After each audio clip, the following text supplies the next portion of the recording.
Marcus Garvey, the man who dreamed of a united Africa. Welcome back to AfriFacts, the channel where we uncover Africa's history, heroes, and hidden stories that shaped the world. Today, we're diving into the life of Marcus Mosiah Garvey, one of the most influential figures of the 20th century. A man who inspired millions with his dream of a united Africa, free from colonial rule and respected across the world. His story is one of vision, courage, controversy, and lasting legacy. So let's journey into the life of the man they called the Black Moses. Early life. Marcus Garvey was born on August 17, 1887, in St. Ann's Bay, Jamaica. He grew up in a modest family. His father was a stonemason, and his mother a domestic worker. Young Garvey showed curiosity and intelligence early on, but also experienced firsthand the harsh realities of racism and colonial oppression in Jamaica.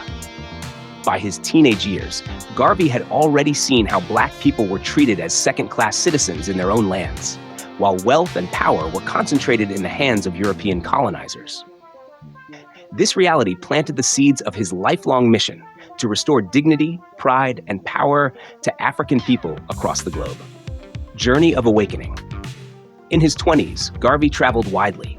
He worked in Costa Rica, Panama, and other parts of Latin America, where he witnessed how Black laborers were exploited to build railroads, harvest bananas, and fuel industries that enriched foreign powers. Later, he moved to London, where he studied at Birkbeck College and was deeply influenced by African intellectuals and Pan-African activists. Here, Garvey began to believe that the liberation of Black people everywhere depended on one thing: the unity and rise of Africa. The birth of the UNIA. In 1914, Marcus Garvey returned to Jamaica and founded the Universal Negro Improvement Association, UNEA. Its motto was clear: one God, one aim, one destiny. The UNEA encouraged Black pride, self-reliance, and unity. Garvey urged Africans and people of African descent to reclaim their heritage and embrace their African identity with pride. But Garvey wasn't just a dreamer, he was a doer. Rise in America.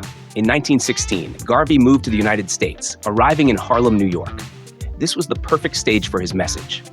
Harlem was buzzing with Black culture, politics, and creativity. Within a few years, Garvey's UNEA became the largest Black mass movement in history. By the early 1920s, it had millions of members in more than 40 countries, from the Caribbean and the United States to Africa and Europe. Garvey electrified crowds with his speeches. He spoke about Black pride, economic independence, and the need for Africa to be free. His charisma was unmatched. People compared his presence to that of a prophet. The Black Star Line. One of Garvey's boldest initiatives was the creation of the Black Star Line, a shipping company meant to connect Africa with its diaspora and promote Black-owned trade. The idea was revolutionary. Imagine Black people owning ships, trading across the Atlantic, and building economic power independent of colonial systems. Although the Black Star Line faced financial troubles and accusations of mismanagement, its symbolism was powerful. It made millions of Black people believe in the possibility of self-determination. Vision of Africa. Garvey often proclaimed, "Africa for the Africans, at home and abroad." He dreamed of building a mighty African nation where Black people worldwide could find dignity and strength. Some even believed he wanted to crown himself the provisional president of Africa.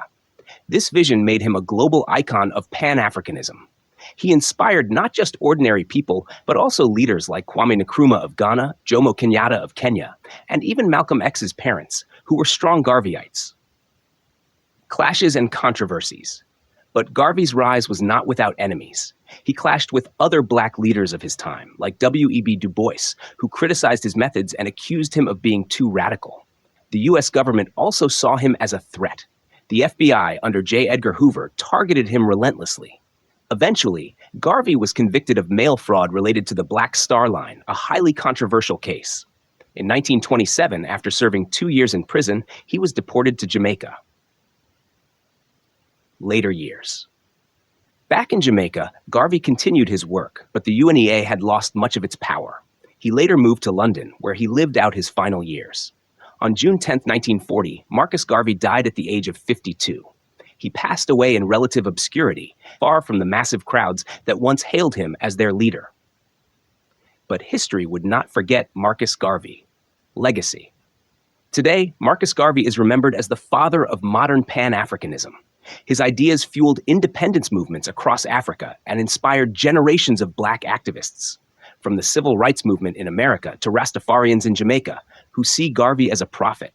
His message of self-reliance, unity, and pride still resonates today, especially as Africa and the African diaspora continue to grapple with issues of identity, empowerment, and global respect. Garvey's life teaches us that even when dreams seem too big or impossible, they can spark movements that change the world. So what do you think about Marcus Garvey's vision of a united Africa? Do you believe his dream is still alive today? Let us know in the comments below, and don't forget to like, share, and subscribe to AfriFacts for more powerful stories from Africa's past and present. Until next time, one God, one aim, one destiny.